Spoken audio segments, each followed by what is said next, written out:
हमारी संस्कृति, हमारी पहचान। यज्ञ, योग, आयुर्वेद सदा रहे हमारे साथ।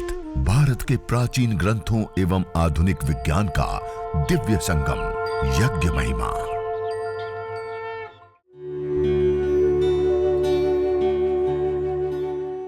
भारतीय संस्कृति में यज्ञ, योग एवं आयुर्वेद जैसी अमूल्य विद्याएं हैं, जिसका मूल है वेद। इतिहास की ओर दृष्टि डालें तो भगवान राम, भगवान कृष्ण से लेकर राजा महाराजाओं, ग्रामवासियों व अरण्यवासी ऋषियों की कुटियों तक नित्य व नैमित्तिक यज्ञों का प्रचलन देखने को मिलता है।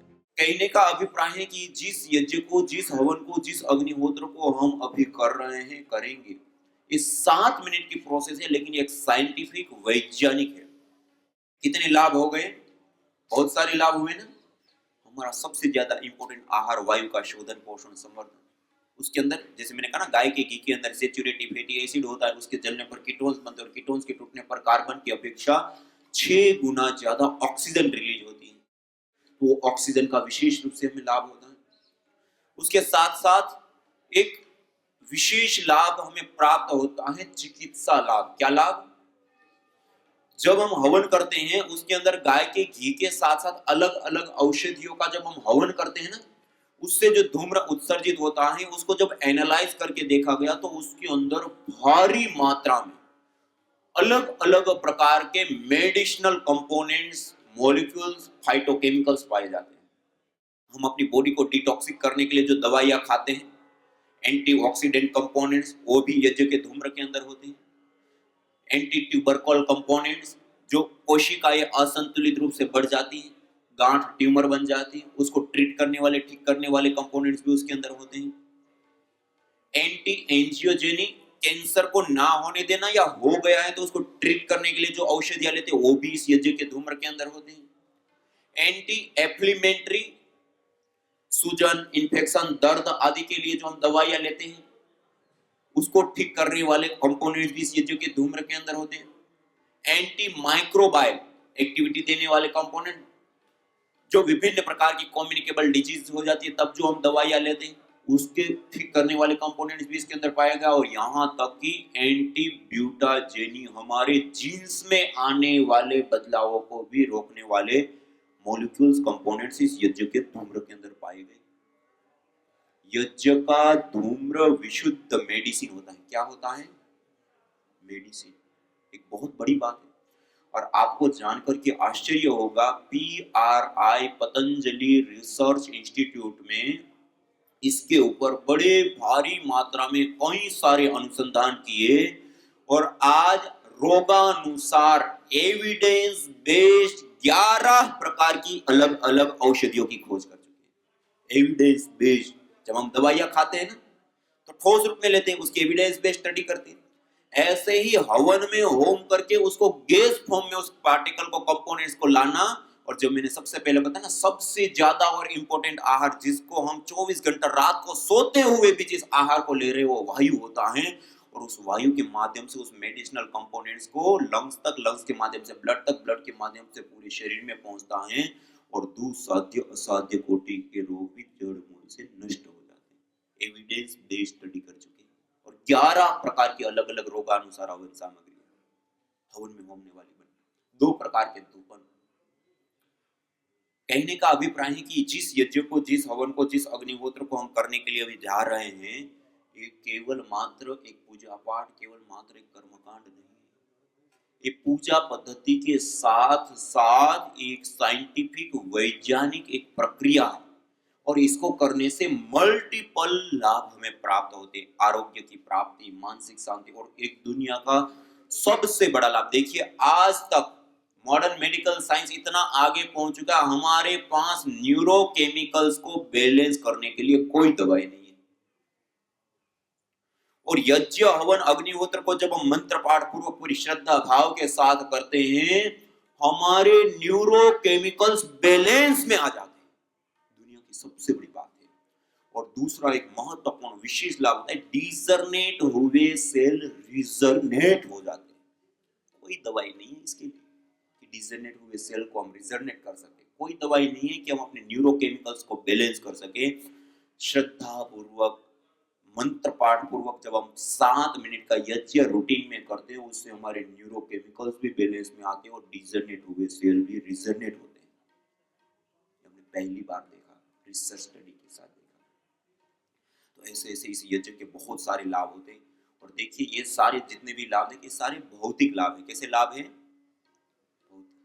मुख्य रूप से इसके लिए यज्ञ नहीं किया जाता, अदृष्ट के लिए यज्ञ किया जाता है। किसके लिए किया जाता है? अदृष्ट के लिए, पुण्यों के लिए, मनोकामना की पूर्ति के लिए, देवी शक्तियों के पूजन के लिए, इस प्रकृति के पोषण के लिए। अग्नि, वायु, जल, पृथ्वी, पांचों तत्वों इस यज्ञ को करने से, हवन को करने से पोषित होते हैं।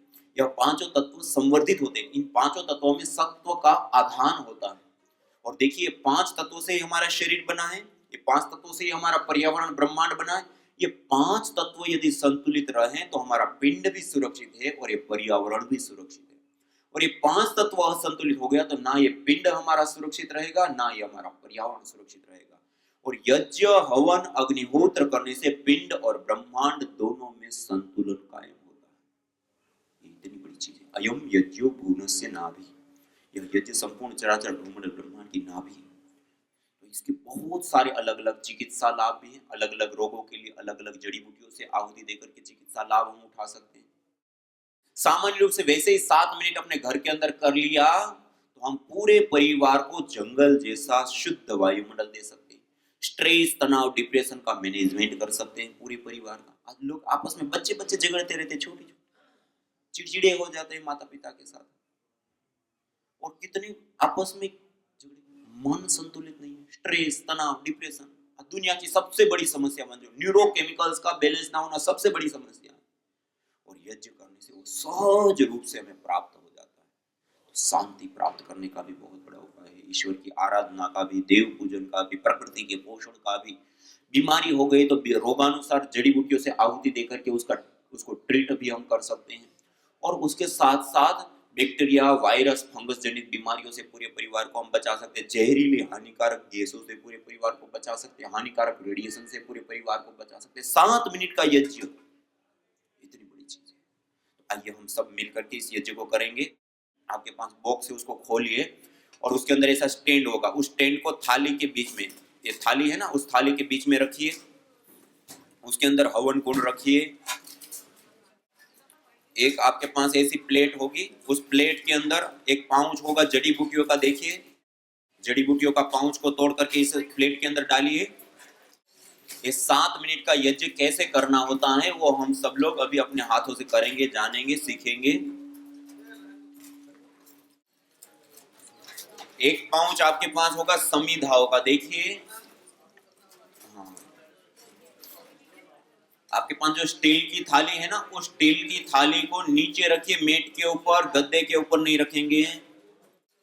और एक प्लेट है देखिए पित्तल की, उस पित्तल की प्लेट के अंदर एक जड़ी बूटियों का पाउच है, उसको तोड़ करके सारी जड़ी बूटियां डाल दीजिए।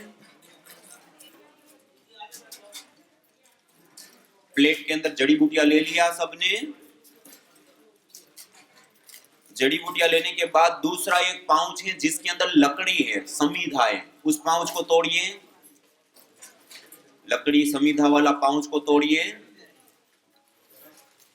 एक देखिए छोटी सी डिब्बी भी है, वो डिब्बी को खोलिए। गाय के घी के डिब्बी है, हाँ, उसको प्लास्टिक की पन्नी के ऊपर ही रख लीजिए उन समीधाओं को।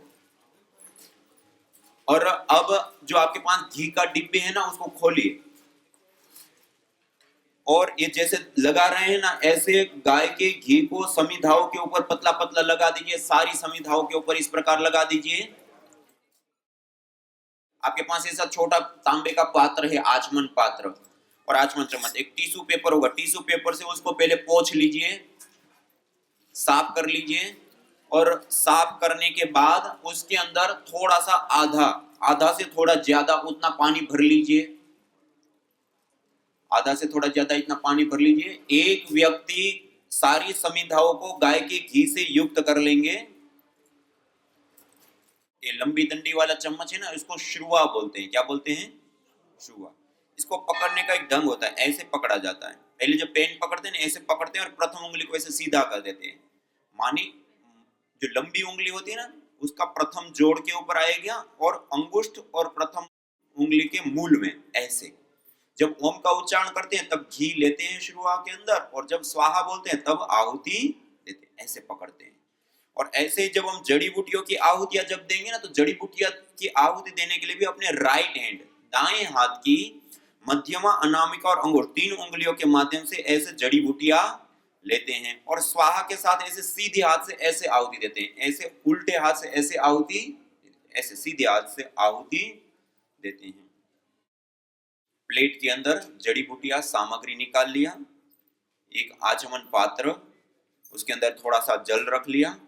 तीसरा, समिधाओं को निकाल करके उसको गाय के घी से अच्छे से भिगा दिया, और गाय के घी की डिब्बी को खोल करके ही अपने पास रख लिया। अब देखिए, हवन से पूर्व हवन कुंड की तैयारी कैसे करनी है। हवन कुंड के तल में, हवन कुंड हमने रख लिया, हवन कुंड के तल में थोड़ी सी मात्रा में ये जो जड़ी बूटियां हमने निकाली ना, उसमें से इतनी जड़ी बूटियां लीजिए और उसके तल में ऐसे डाल दीजिए, थोड़ी सी जड़ी बूटियां डाल दिया। अब आपके पास एक छोटी सी डिब्बी है, देखिए उसको खोलिए, उसके अंदर रुई रखी हुई है, देखिए उस रुई को पूरी तरह से ऐसे फैला दीजिए, ऐसे गोल फैला दीजिए, और पतली पतली गोल ऐसे बना करके उसको उसके ऊपर बिछा दीजिए, और लंबी डंडी वाली जो चम्मच है, उस चम्मच के माध्यम से 1-2 चम्मच गाय का घी उस रुई के ऊपर डालिए, और रुई को गीला करना है। क्या करना है? हाँ, रुई को गीला करिए, 1-2 चम्मच गाय का घी डालिए उसके ऊपर,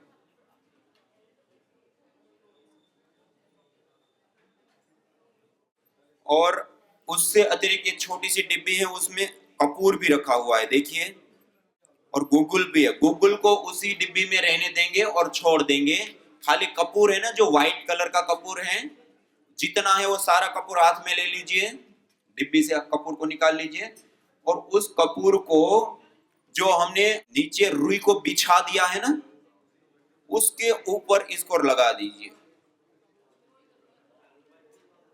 पूरे कपूर को उसके ऊपर लगा दीजिए।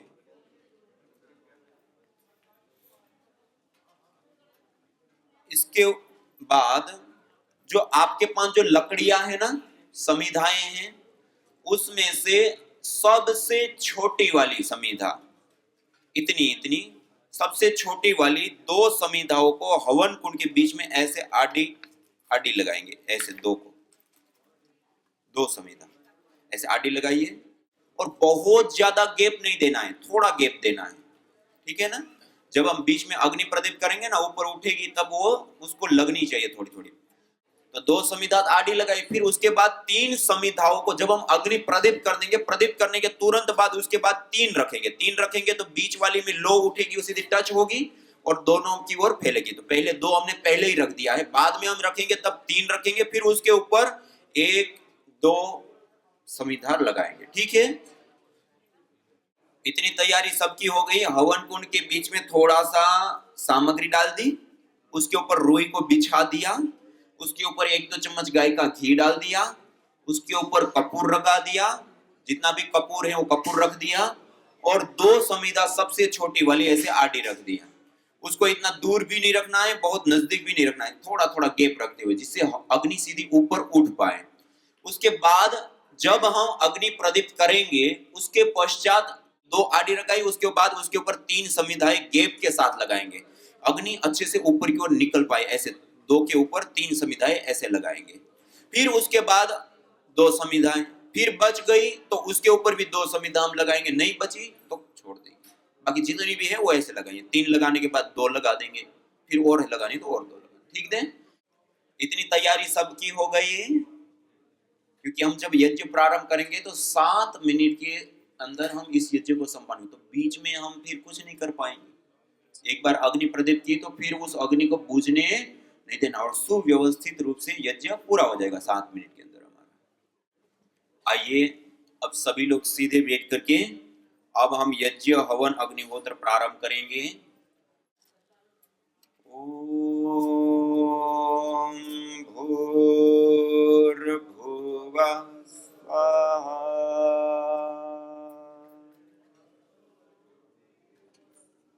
तीन महाव्याहृतियों के साथ अग्नि को प्रदीप्त करते हैं। जैसे ही अग्नि प्रदीप्त हुई उसके ऊपर समिधाओं का चयन कीजिए, उसके ऊपर आडी लगाइए समिधाओं को। अब इतना लगाने के बाद छोड़ दीजिए। अब ऐसे ब्रह्मांजलि में दोनों हाथ रखिए, सीधे बैठिए, सभी समिधाएं लगा दीजिए सारी की सारी गैप के साथ। 2 आटी लगाई, 3 उसके ऊपर लगाई, 2 उसके ऊपर लगाई, और है तो और भी 2 उसके ऊपर, सब समिधाएं लगा दीजिए। आइए अब ब्रह्मांजलि में दोनों हाथ रखिए, सीधे बैठेंगे और लंबा गहरा श्वास भर के ओंकार का उद्घोष करेंगे।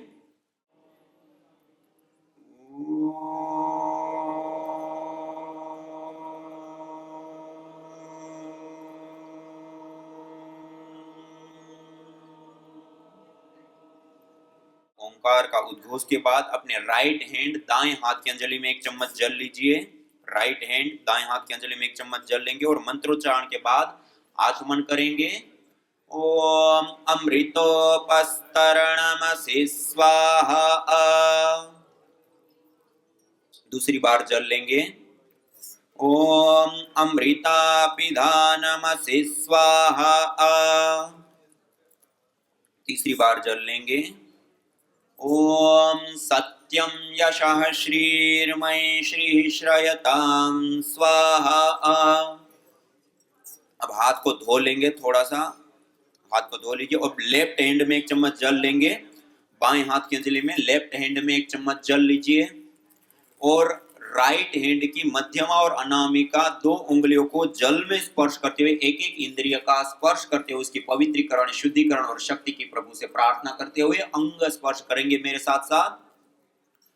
ओम वांग्म आस्यस्तु, ओम नसोर्मे प्राणोऽस्तु, ओम अक्ष्णोर्मे चक्षुरस्तु, ओम कर्णयोर्मे श्रोत्रमस्तु, ओम बाह्वोर्मे बलमस्तु, ओम ऊर्वोर्म ओजोऽस्तु, ओम अरिष्टानि मिंगानि तनुस्तन्वा मे सहसन्तु। शरीर के सभी अवयव के ऊपर, अंगों के ऊपर जल का छिड़काव कर देंगे। अब कोई एक व्यक्ति, एक हवन कुंड के ऊपर कोई एक व्यक्ति अपने दाएं हाथ की अंजलि में 1 चम्मच जल लीजिए।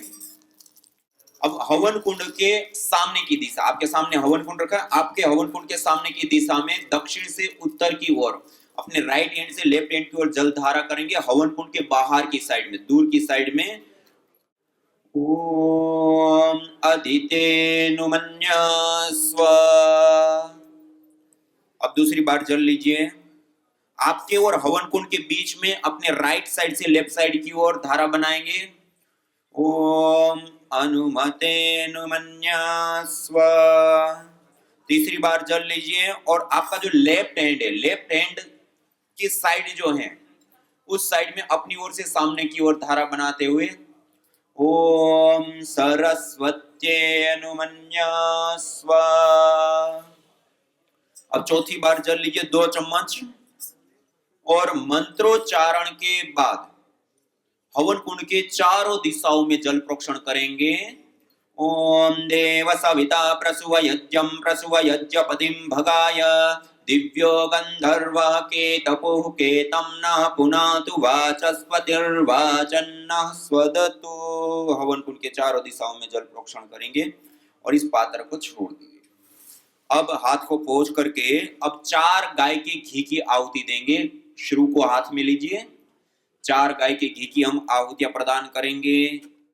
न जाने कितनों ने आहुतियां दी इन अमित्र रोगों के संतापों से, है वर्तमान भी आज दुखित, न पूछो भविष्य के प्रकोपों से। प्रत्युष पावनी होती जहां यज्ञानुष्ठान घर आंगन में, वहां मनुष्येतर सब झूमते शांति भरे सुख आनंद से। इदम हविर्यातो धाना नदी फेना इमाम वहत। अर्थात जैसे नदी का जल जाग को बहा ले जाता है, वैसे ही यज्ञ में आहूत की हुई हवि सभी प्रकार के रोग, दोष, ताप, संतापों को वैसे ही बहा ले जाती है जैसे नदी जागो।